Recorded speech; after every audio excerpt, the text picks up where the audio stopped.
Over the last few years, there's been an accelerated push to incorporate technology into education in ways that can drive learning, rather. The question is, should we expect learners to embrace technology as a learning tool? The numerous benefits that are associated with using technology for young students. Should early childhood educators embrace the use of technology in the classroom? And if so, how? And what can EdTech do to support this initiative? How can technology inculcate literacy and numeracy skills and lay a strong foundation for learning, most especially in the 21st century, where literacy skills can no longer be detached from ICT. In this month's EdTech Monday show, we will debate the use of technology in the early childhood development sector and the impact that it has on literacy, numeracy, and other essential 21st century skills. And I have a skill panel to discuss this with me today. I want you guys to introduce yourselves first, starting with Alan. Thank you, Raymond. My name is Alan Nanyonjo. I'm a STEM coach at East Square Young Engineers Uganda. All right.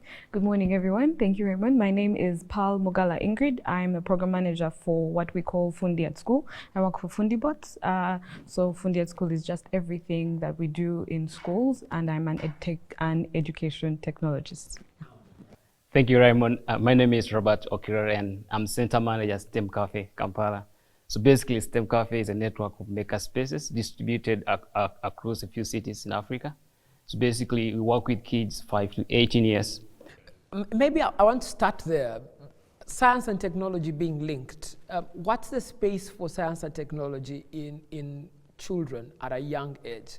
What does it give them? What edge does it give them in terms of innovation and thinking?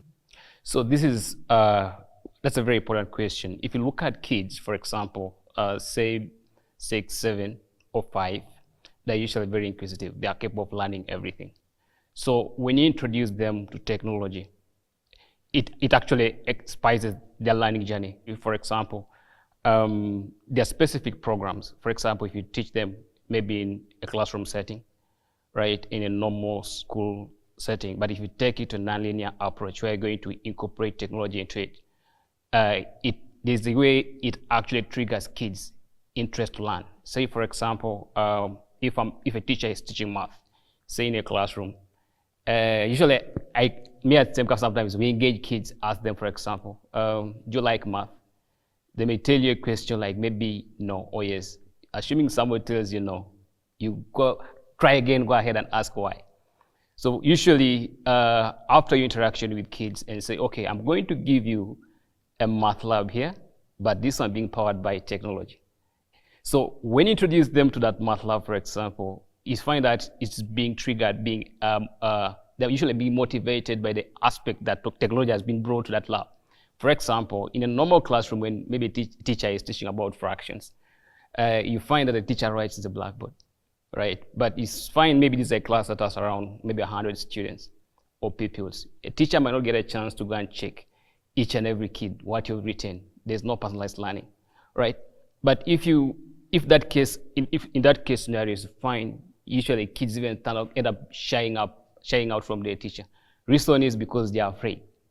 But if you introduce the tech labs here being powered by, the math labs here being powered by technology, you find that one, there's one-on-one interaction between you and a kid, but also above it, there's an aspect that technology can bring in, like say whenever a kid scores, say 1 + 1, and a kid says 3, there's always that upload that technology can bring, like that motivation that the kid feels like this is something that I've never done before.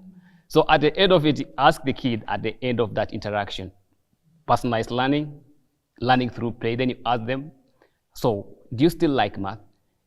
So what's their judgment there? Assuming you told me last time you don't like it, has it changed anyway? They will tell you, yes, now I like math. You ask them, why did you like it? This math is different from the one I learned at school. It's actually yes. Yet actually the same math, but here you find that technology has been brought to learning. It makes it more interactive, and it brings play to it, and kids love learning through play. Paul, if I could come to you, and I know that you guys do robots, basically learning, problem solving through robotics. What's been your experience with young children being exposed to robotics and their ability to solve basic problems? Okay, so yes, like you said, Fundibots majors on using robotics to teach STEM. So we have the child we don't do what other people have done before, where someone has to use something that is already created. Instead, they are going to sort of come up with it for themselves. What do I want my robot to look like? What do I want this artifact to look like? So they're going to be creative themselves and think about how it should look, how it should function, and then even building the circuitry within the robot, they do it themselves. So we've seen actually something very interesting in the recent past from our MNE, that the younger children really exhibit a lot of interest and a lot of creativity, even more than older children. If you just said something as simple as build a house, the younger children are coming up with this idea of, okay, what if my house was standing on 2 poles and it's at the top, then how do I make it stable? How do I make sure that people can use this house well? Which is really severe. It's a lot of critical thinking. A child in secondary school may fail to give you all that detail about the thought that they're putting into making a building, while these young children are now exhibiting after about 2 terms of doing this robotics program, because they start with the basics. Before you make a moving robot, you start with, how can I automate a house, a smart house? I'm building a smart house.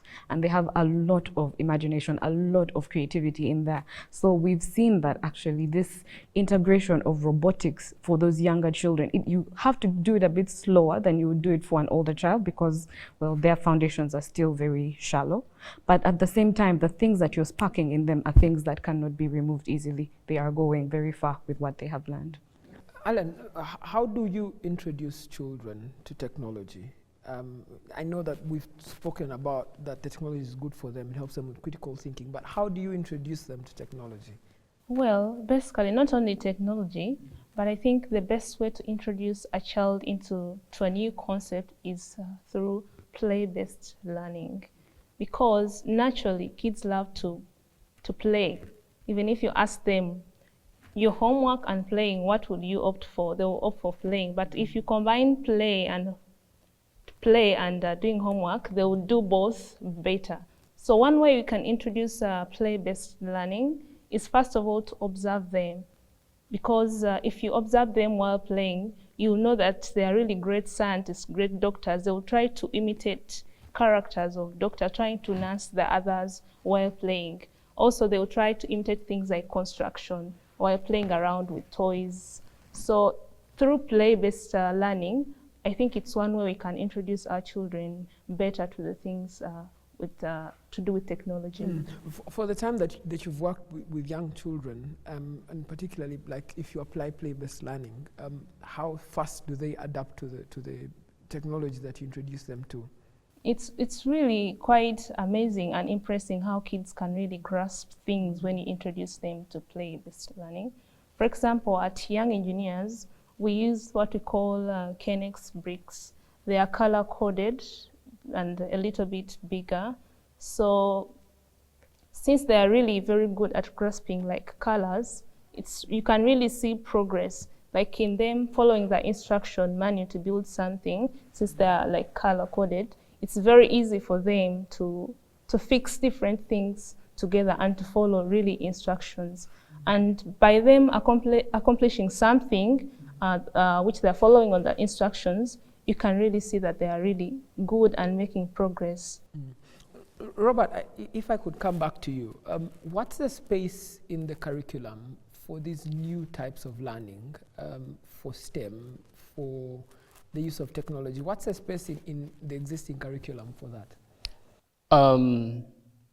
Per se, can say there's a lot to be done when it comes, for example, to curriculum. If I talk in particular around the area of STEM.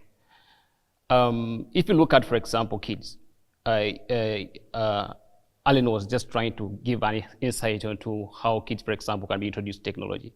But if for example, like if you see a STEM curve, we have a program called Physical Computing with Arduino, which basically introduces kids to circuitry and things like that. But you find the age bracket work here. Work with kids, say work with kids from 5 to 18 years. So when you're teaching those, say from 15 to 18, they might understand differently. But also if you teach those ones from say 8 to around 13 or 14, they might also understand differently. But if you look at these ones from 5 to say around 7, they might understand it differently. But the important thing is not to ignore any of the age bracket. The question you need to understand here is, how should we introduce everybody to benefit from technology, for example. So if I am instructing a program called physical computing in Arduino, I have to be creative a little. Make sure that you break content down in a way whereby each and everybody within the age bracket can benefit out of it. So it's just a process that involves a lot of evaluation and keep iterating each and every time. So say I am introducing a kid to basics of circuitry, but then you reach to a stage whereby you know that these kids are going to understand this concept as compared to that one of, may say, 15, 16 years. So what you need to do, we find that we at STEM Cafe will introduce them just the basics of some most important components. But you find that we have some assembled kits, right? What these assembled kits do here is they practically try to explain some of the components that they looked at, understood during the normal session. So it has to be an iteration process whereby you keep adjusting content each and every time to meet the beneficiaries, to meet all these kids you're dealing with. Paul, what's the space in the curriculum for the kinds of education that we've seen which enhance critical learning? What's the space for that in our existing curriculum? In our existing curriculum, I think for the primary school curriculum, there's been a lot of emphasis on building skills, and learners have been asked to craft things and build things on their own with their own hands, which I think is already creating that room that we can actually add technology on that angle, as well as maybe later on add it to the classroom itself when we can provide all the technology aspects that are required. But also in the secondary school curriculum, the new secondary school curriculum emphasizes implicitly, very explicitly actually, that the learners need to have physical skills. They need to be able to do something with what they have learned.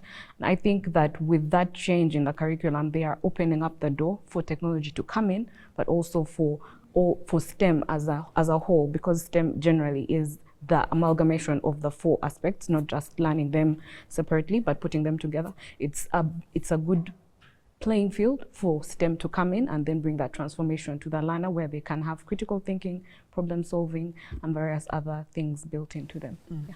Alan, do you think that there should be some changes in the existing curriculum to accommodate STEM? Are there other aspects that you've noticed that the curriculum doesn't accommodate currently? Well, currently, first of all, I want to appreciate the government into looking into the new lower secondary curriculum. And also in 2016, we realized that the government put an emphasis into promoting early childhood education into community-based, or rather government-based schools. I think it's really a good opportunity to schools that are really out of the city. And I think it's really nice that the students or the teachers or the policymakers and other stakeholders that are involved, it gives them room or an opportunity to embrace STEM at an early age, since the fact that the government has decided to really put an emphasis on early childhood education in government schools, because in the recent years, most government schools were starting from primary one, missing out on the emphasis on early childhood, which is really a critical age in the child's development and growth in the learning journey. Robert, let me come to you and ask a rather complicated question. There are many parents who are watching this program, and the one thing they'll tell you is that kids at a young age are heavily distracted, and technology it has a destructive component to it. How do you keep the attention of a child within an ECD so that they can learn the concept without being distracted? So this is the thing. You find that during those sessions, you realize there are kids totally, from the time they join the session, they're totally distracted.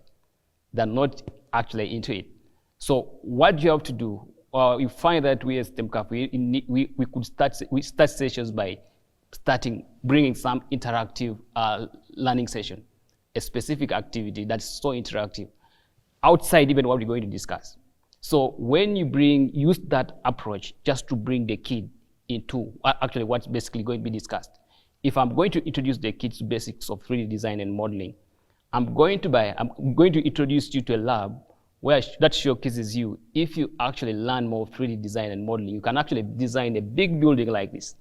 And it will be talked that you're the one who designed how this house looks like. Don't you think this will sound good to you? When you design such a big building, they say, yeah, this actually sounds good for me. So from that, you trigger the kid to actually to be curious to see what's going to be discovered ahead. So automatically that, the kid picks interest and the concentration is going to be really so high and until the session ends. But again, another thing you have to look at here is that these are young people. They can be so curious, they want to learn a lot of things at the same time, but you need to look at how long are you going to be engaging them in the, say for example, in a session, either physical or online. So if you say you overstretch a session, automatically, they're going to lose concentration and they may lose interest and they're going to be distracted. All right, let's take a very short break. When we come back, we continue the conversation on STEM in the early childhood development.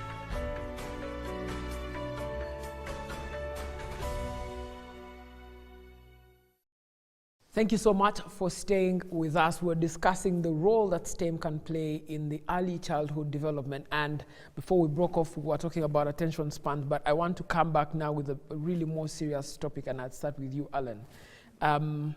Technology by itself is expensive to come by.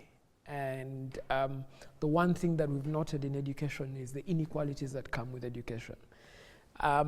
What can we do to make technology easily accessible across the board for everyone so that they can learn and not be left behind? Well, one of the challenges into incorporating technology into schools or even early childhood development centers is the financial constraints and repercussions that come with it. However, I think schools can benefit from open source technologies that are available.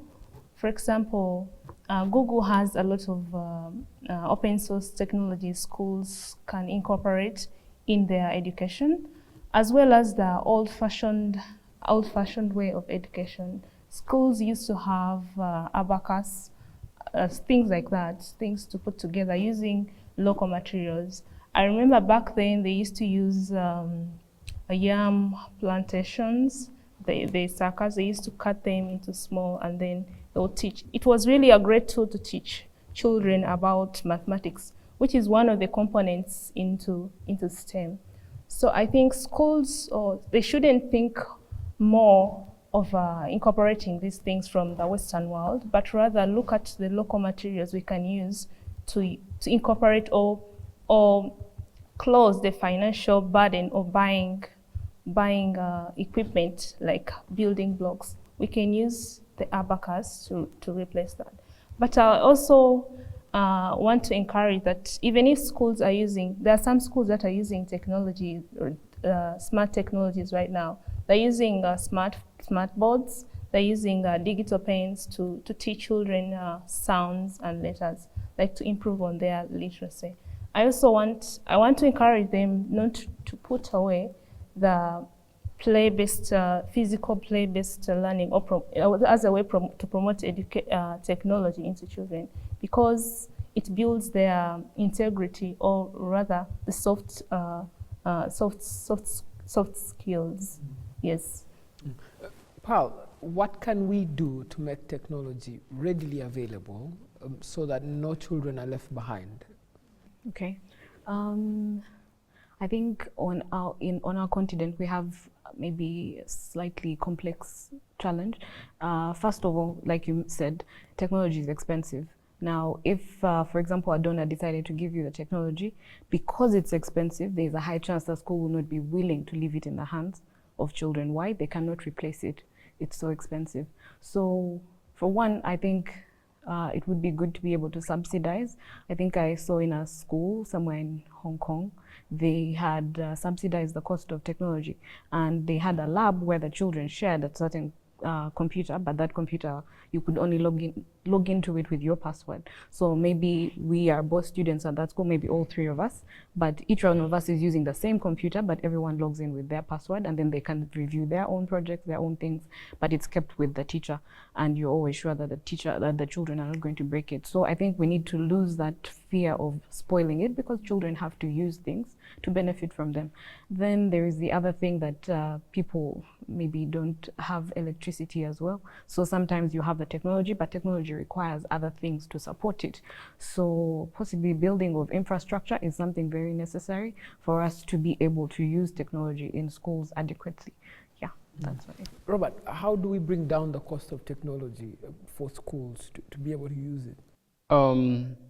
Before even I discuss it at the context of the schools, just from my friend here has said, if you look at the mindset of even the parents, because technology here, we don't have to look at it even at the perspective of a computer, but we can look at it as a perspective of even the normal devices we use, say phones, even just normal button phones. So how are we using them, for example, for learning? You realize that if we allow that kids have to get exposed to technology right now, because it's going to be something they're going to be living from now, present, up to the future. If you have that mindset, then actually it opens opportunities for kids to get using these devices. Say, for example, there are a lot of learning content that can be put to these phones, right? So if, for example, a lot of initiatives are developed by the players in the industry, say, for example, and say you have content that can be actually being delivered through the normal devices we have. If that mindset of the parents is like that, how can that kid, for example, benefit from the use of technology? So that mindset has to be firstly properly understood, and let us accept that kids have to get exposed to this now, because this is what something they're going to be living. It is going to be the 21st, the skills of the 21st century. But if you look at the perspective of schools, let's look at it as something we can start as a shared resource. We may not necessarily look at it as something that if a school has a population of around 700 students, you may not necessarily have to consider it as having 700 computers, for example. But we can look at it as, say, can we have experiment of just say 5 computers in a school? This can go to policymakers, see how can we revise education a little bit more better. So if you have, say, 5 computers, and we say, let's experiment this. Each and every time a kid accesses, say, a computer and learns something around maybe, say, math, say, programming, say you learned how to design a circuit online, they won't change. The mindset keeps changing around that kid. When the mindset keeps changing around that kid, the kids start thinking in a wider perspective. I know that especially a lot of learning centers, early child learning centers, some of them actually around maybe urban areas can have access to this. But of course, I'm aware that in, say, local areas in the villages there, they may not be there. Even if these early child learning centers are there, but you find that maybe they are being manned by a group of volunteers that are not really well skilled. So the point I'm trying to make here, yeah, even if there are these computers, you can have a sample of them, say 5, 10 computers, assuming a school is able to get it in the village or even around the urban setting. But do we have the right people that are going to help these kids use these computers appropriately? Say, do we have good educators? And do we have good content?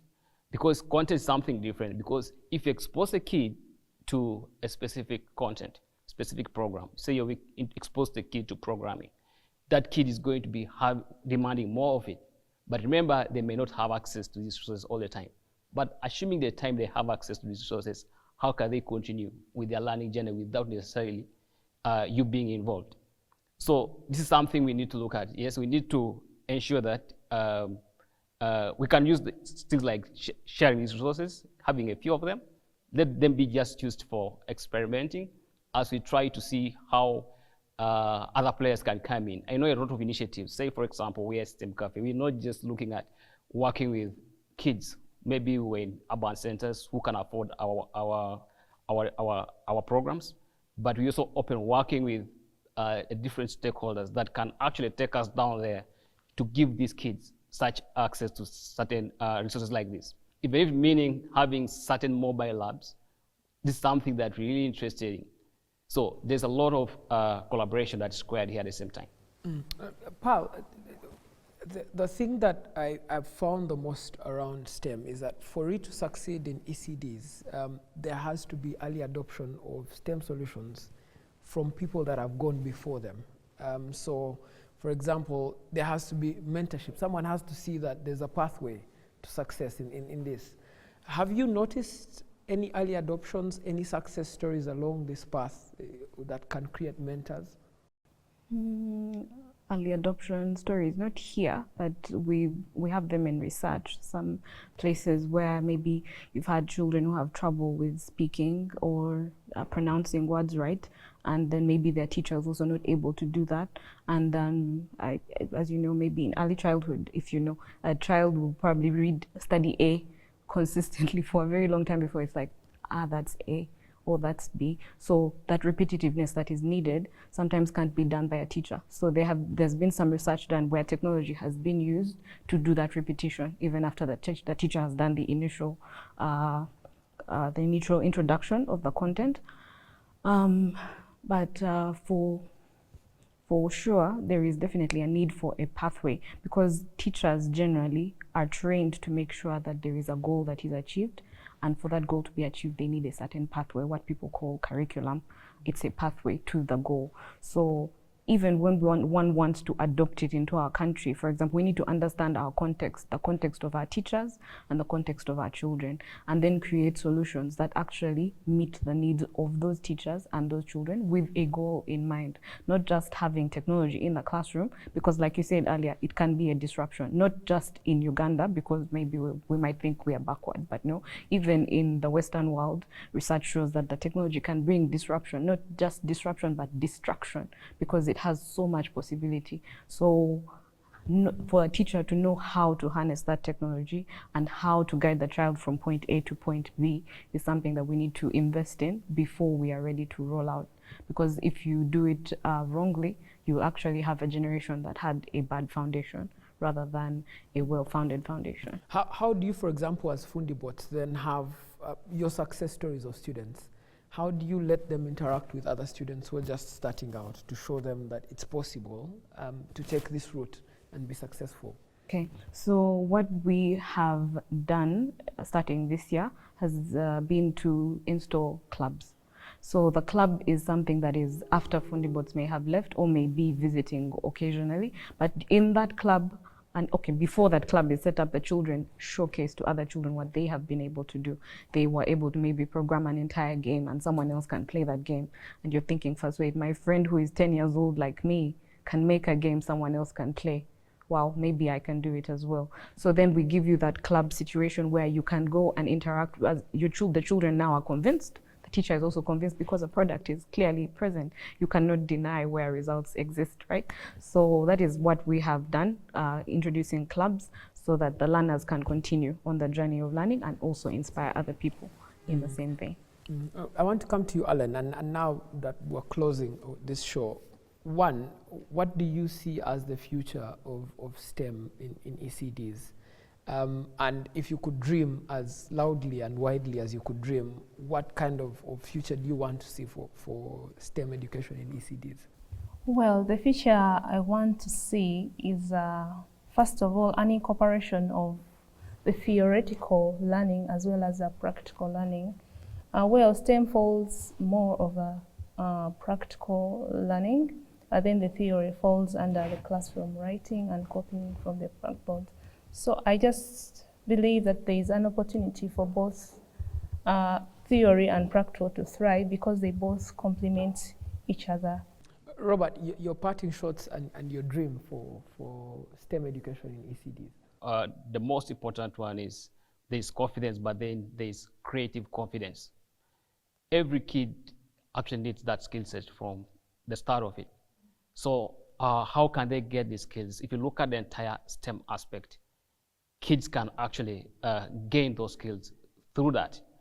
I know that it sounds a little difficult for me to say that because not all kids across the country can have access to this. Parents themselves can be trained as teachers from day one.